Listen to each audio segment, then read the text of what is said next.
ನಮಸ್ಕಾರ. ಆರ್ಫೆ info YouTube channel ಸ್ವಾಗತ. ಈ ವಿಡಿಯೋದಲ್ಲಿ ಶಿಕ್ಷಕರ ನೇಮಕಾತಿಗೆ ಸಂಬಂಧಪಟ್ಟಂತೆ ಕರಡು ಅಧಿಸೂಚನೆಯನ್ನು ಪ್ರಕಟಿಸಲಾಗಿದೆ ವಿಶೇಷ ರಾಜ್ಯ ಪತ್ರಿಕೆಯಲ್ಲಿ 14ನೇ ತಾರೀಕಿನಂದು. ಓಕೆ, ಅದರಲ್ಲಿ ಅವರೇನು ಹೇಳಿದ್ದಾರೆ ಅಂತಂದರೆ, ನೀವು ಏನಾದರೂ ಆಕ್ಷೇಪಣೆ ಮಾಡೋದಿತ್ತು ಅಂತಂದರೆ 15 ದಿನದ ಒಳಗಾಗಿ ಆಕ್ಷೇಪಣೆಯನ್ನು ಮಾಡಿ ಅಂತ ಕೊಟ್ಟಿದ್ದಾರೆ. ಅಂದರೆ 29 ಜುಲೈ 2026 ಒಳಗಾಗಿ ಆಕ್ಷೇಪಣೆಯನ್ನು ಸಲ್ಲಿಸಬೇಕು. ಹೀಗಾಗಿ ಈ ವಿಡಿಯೋದಲ್ಲಿ ಒಟ್ಟು 9 ಆಕ್ಷೇಪಣೆಗಳನ್ನು ಸಲ್ಲಿಸಲಿಕ್ಕೆ ಅವಕಾಶ ಇದೆ. 9ರಿಂದ 10 ಆಕ್ಷೇಪಣೆ ಇದೆ. ನಿಮಗದು ಸರಿ ಅನಿಸ್ತು ಅಂದರೆ ನೀವು ಕಡ್ಡಾಯವಾಗಿ ಆಕ್ಷೇಪಣೆಗಳನ್ನು ಹಾಕ್ಬೋದು. ಓಕೆ, ಮತ್ತು ಈ ಆಕ್ಷೇಪಣೆಯನ್ನು ಹಾಕಬೇಕಾಗಿತ್ತಂದರೆ ಯಾವೆಲ್ಲ ಮಾದರಿಯನ್ನು ಬಳಸಬೇಕು, ಯಾವ ರೀತಿ ಹಾಕಬೇಕು ಅನ್ನೋದನ್ನು ಸಹಿತ ಈ ವಿಡಿಯೋದಲ್ಲಿ ಸ್ಪಷ್ಟವಾಗಿ ಹೇಳ್ತಾ ಬರ್ತೀನಿ ಅಂತ ವಿಡಿಯೋವನ್ನು ಎಂಡ್ವರೆಗೂ ನೋಡಿ. ಓಕೆ, ಮೊದಲು ಮಾಡೆಲ್ ನೋಡ್ತಾ ಬರೋದಾಗಿತ್ತು ಅಂತಂದರೆ ಈ ರೀತಿಯಾದಂಥ ಒಂದು ಆಕ್ಷೇಪಣೆ ಮಾಡೆಲು. ಇದು ನನಗೆ ವಾಟ್ಸಪ್ಪಲ್ಲಿ ಬಂದಂಥದ್ದು. ನೀವು ಇದನ್ನು ಅಡ್ರೆಸ್ಸನ್ನು ಸಹಿತ ಚೆಕ್ ಮಾಡ್ಕೊಳ್ಳಿ. The Additional Chief Secretary to the Government, Department of School Education and Literacy, 6th floor MS Building, Dr. B.R. Ambedkar Vidhi, Bengaluru 56001. ಈ ಅಡ್ರೆಸ್ಸಿಗೆ ನೀವೇನು ಮಾಡಬೇಕು, ಒಂದು ರಿಜಿಸ್ಟರ್ ಪೋಸ್ಟ್ ಅಥವಾ ಸ್ಪೀಡ್ ಪೋಸ್ಟನ್ನು ಮಾಡಿ. ಯಾಕಂದರೆ ನಿಮ್ಮ ಹತ್ರ ಒಂದು ಎವಿಡೆನ್ಸ್ ಇರಲಿ ಅಂತ. 2 ಪ್ರತಿಯಲ್ಲಿ ನೀವು ಏನು ಮಾಡಬೇಕು, ಒಂದು ಪ್ರತಿ ಕಳಿಸ್ಬೇಕು, ಒಂದು ಪ್ರತಿ ನಿಮ್ಮಲ್ಲಿ ಇಟ್ಕೊಂಡು ರಿಜಿಸ್ಟರ್ ಅಥವಾ ಸ್ಪೀಡ್ ಪೋಸ್ಟ್ ಮಾಡಿದಂಥ ರಸೀದಿಯನ್ನು ಸಹಿತ ನಿಮ್ಮಲ್ಲಿ ಇಟ್ಕೊಂಡಿರಿ. ಸಬ್ಜೆಕ್ಟನ್ನು ಬರೀರಿ. ಓಕೆ, ನೆಕ್ಸ್ಟು ರೆಸ್ಪೆಕ್ಟೆಡ್ ಸರ್ ಅನ್ನುವಂತ ಹೇಳಿಕೊಂಡು ನಿಮ್ಮ ಮ್ಯಾಟರನ್ನು ಡೀಟೇಲ್ ಆಗಿ ಬರೀತಾ ಹೋಗಿ. ನೀವು ಏನು ಕಲ್ತೀರಿ, ಎದಕ್ಕೆ ಅಬ್ಜೆಕ್ಷನ್ ಮಾಡ್ತಾ ಇದ್ದೀರಾ ಅನ್ನುವಂಥದ್ದು ಬರೀರಿ. Next name, address, mobile number, email address, signature ಮಾಡಿಕೊಂಡು ಪ್ರತಿಯನ್ನು ಸ್ಪೀಡ್ ಪೋಸ್ಟ್ ಅಥವಾ ರಿಜಿಸ್ಟರ್ ಪೋಸ್ಟಿಗೆ ಕಳಿಸ್ಬೇಕು.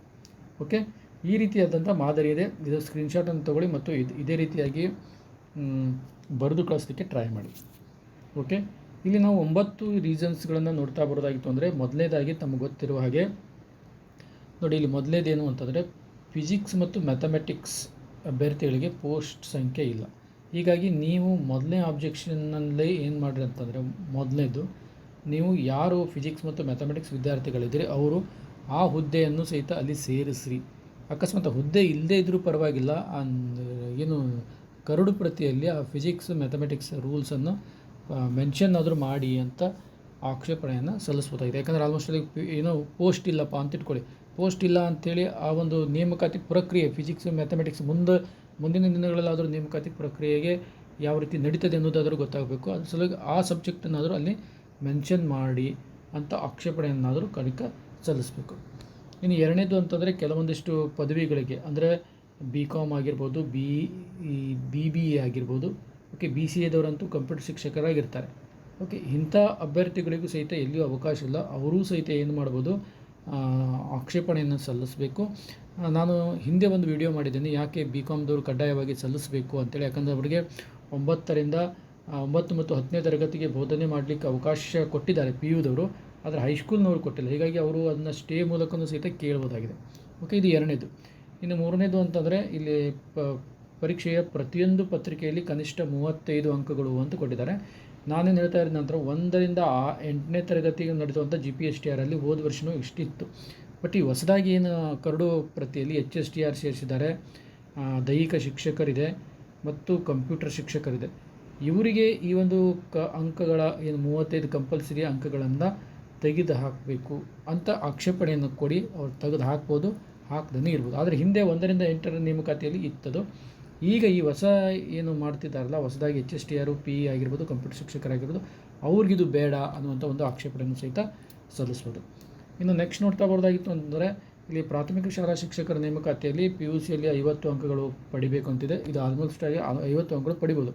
ಆದರೆ ಇವರೇ ಮತ್ತೆ ಕೆಲವೊಂದಿಷ್ಟು ಏನು ಹೇಳ್ತಾ ಬರ್ತಾರೆ ಅಂದರೆ, ಇಲ್ಲಿ ನೋಡ್ಬೋದು, ಇಲ್ಲಿ ಪ್ರತ್ಯೇಕವಾಗಿ ಅಂತ ಹೇಳ್ತಾರೆ. ನೋಡಿರಿ, ಗಣಿತ, ಭೌತಶಾಸ್ತ್ರ ಮತ್ತು ರಸಾಯನಶಾಸ್ತ್ರದಲ್ಲಿ ಪ್ರತ್ಯೇಕವಾಗಿ ಕನಿಷ್ಠ 50 ಅಂಕಗಳನ್ನು ಪಡಿಬೇಕು ಅಂತ ಹೇಳ್ತಾರೆ. ಅಂದರೆ ಟೋಟಲ್ 3 ಸಬ್ಜೆಕ್ಟ್ ಸೇರಿ 50 ಅಲ್ಲ, ಪ್ರತಿ ಸಬ್ಜೆಕ್ಟಿಗೂ 50 ಅಂಕಗಳನ್ನು ಪಡಿಲೇಬೇಕು ಅಂತ ಹೇಳ್ತಾರೆ. ಯಾಕಂದರೆ ಕೆಲವೊಂದು ಸರಿ ಏನಾಗುತ್ತೆ, ಕೆಲವೊಂದು ವಿದ್ಯಾರ್ಥಿಗಳು ಯಾವುದಾದ್ರು ಒಂದು ವಿಷಯದಲ್ಲಿ 48 ಬಿತ್ತು ಅಂತಂದರೆ ಆತ ನೇಮಕಾತಿ ಪ್ರಕ್ರಿಯೆಯಿಂದನೇ ಹೊರಗೆ ಹೋಗ್ತಾನೆ. ಹೀಗಾಗಿ PUದಲ್ಲಿ 50 ತೊಗೋಬೇಕು ಮತ್ತು ಪ್ರತಿ ವಿಷಯದಲ್ಲಿ 50 ತೊಗೋಬೇಕು ಅನ್ನುವಂಥ ಒಂದು ನಿಯಮ ಏನಿದೆ, ಆ ನಿಯಮವನ್ನು ಕಡ್ಡಾಯವಾಗಿ ಸಡಿಲ ಮಾಡಬೇಕು. ಇದು ಮೂರನೇದು.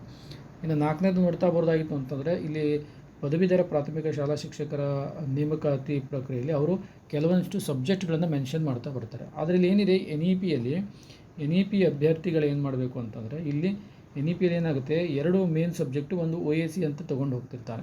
ಓಕೆ, ಈಗ ಆಲ್ರೆಡಿ ಆಗಿ ನಮ್ಮ ರಾಜ್ಯದಲ್ಲಿ 3 NEP ಬ್ಯಾಚ್ಗಳಿದ್ದಾವೆ. 3ರಿಂದ 4 NEP ಬ್ಯಾಚ್ ಇದೆ.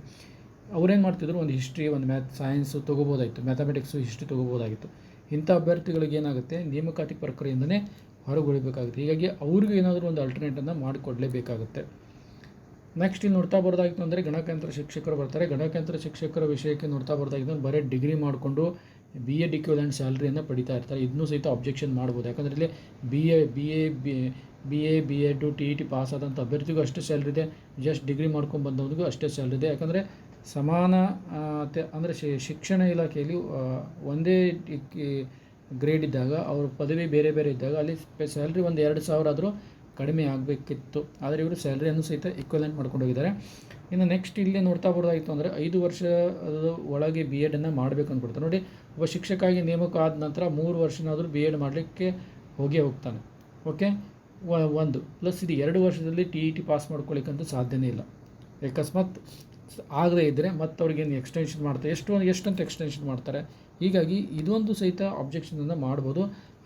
ಗುಜರಾತ್ ಹೈಕೋರ್ಟ್ ಸಹಿತ ಕಂಪ್ಯೂಟರ್ ಶಿಕ್ಷಕರು ಸಹಿತ ಕಡ್ಡಾಯವಾಗಿ BEdನ್ನು ಪಡಿಲೇಬೇಕು ಅನ್ನುವಂಥ ತೀರ್ಪನ್ನು ಕೊಟ್ಟಿದೆ. ಅದರ ಬಗ್ಗೆ ನಾನು ವಿಡಿಯೋ ಮಾಡಿದ್ದೀನಿ, ಅದನ್ನೂ ಸಹಿತ ತಾವು ನೋಡ್ಬೋದು. ಇಲ್ಲಿಯೂ ಸಹಿತ ಅಬ್ಜೆಕ್ಷನನ್ನು ಹಾಕ್ಬೋದು. ಯಾಕಂದರೆ ಇದು ಅಷ್ಟು ಈಸಿ ಆಗಿದ್ದಲ್ಲ.